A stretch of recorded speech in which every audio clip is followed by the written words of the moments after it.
One book, one idea. The Power of Habit by Charles Duhigg. And one of the most interesting ideas in the book is that changing your life usually doesn't start with a huge decision. It starts with changing the habits you repeat every day. Before reading this book, I used to think most of my daily choices were conscious decisions.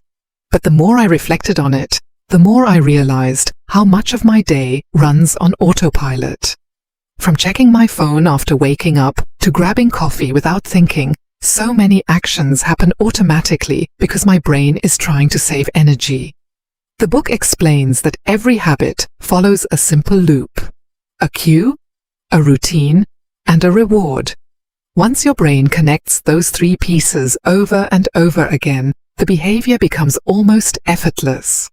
What really stayed with me was the idea that breaking a bad habit isn't about relying on willpower forever.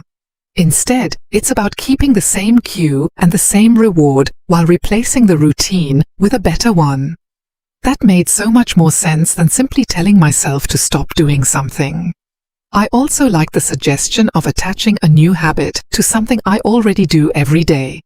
For example, if I want to drink more water, I can make waking up the cue, drinking water the routine, and feeling refreshed the reward. It sounds simple, but that's exactly why it works. Another idea I found valuable was the concept of keystone habits. Some habits create a ripple effect that naturally improves other parts of your life. Exercise is one example because once it becomes consistent, healthier eating, better sleep, and even improved productivity often follow without forcing every single change. The book also reminds us to start small instead of chasing perfection. Small wins build momentum, and momentum eventually turns into lasting habits. Looking back, I realized real change isn't about becoming a completely different person overnight. It's about making one better choice often enough that it no longer feels like a choice.